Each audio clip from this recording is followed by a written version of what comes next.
नमस्कार, पूनम डेली ब्लॉग्सवर तुम्हा सगळ्यात स्वागत आहे. आज मी बनवणार आहे भोपळ्यापासून हलवा. तुम्ही गाजरापासून हलवा बनवला असेल, पण भोपळ्यापासून कधी बनवला आहे? आपला दुधी भोपळा असतो त्याच्यापासून. त्यामुळे ही रेसिपी नक्की ट्राय करून बघा. खूप भारी लागतो, चवीला एकदम मस्त लागतो. चॅनेलवरती नवीन असाल तर चॅनेलला सबस्क्राईब करायला विसरू नका. त्यासाठी बघा, इथे मी 2 दुधी भोपळे घेतलेले आहेत. हे आपल्याला पूर्णपणे वरची साल काढून घ्यायची आहे. याची आपण भाजी काढताना कशी वरची साल काढून घेतो तशी पूर्णपणे साल काढून घ्यायची आहे आणि नंतर खिसून घ्यायचे आहेत.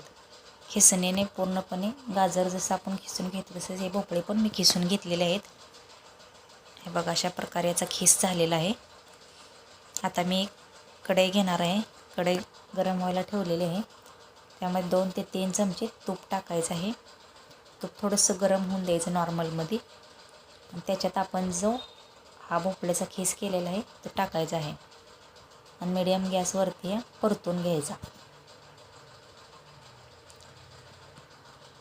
गॅस आपला लोच ठेवायचा आहे. चांगला हा खीस भाजून घ्यायचा आहे.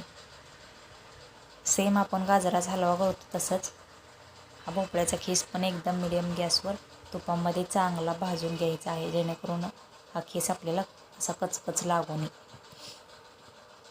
बघू शकता, मस्त असा भाजलेला आहे बघा.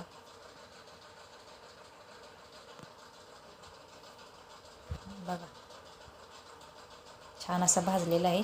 याच्यात मी आता साखर ॲड करणार आहे. तुमच्या चवीनुसार तुम्हाला जास्त गोड पाहिजे, कमी गोड पाहिजे, त्याप्रमाणे तुम्ही साखर यात घालू शकता.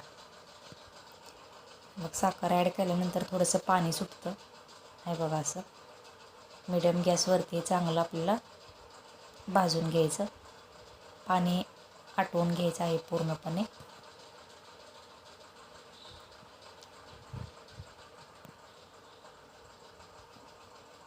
बघा, मस्त असा हलवा झालेला आहे. चवीला खूप भारी लागतो. तुम्ही नक्की ट्राय करून बघा.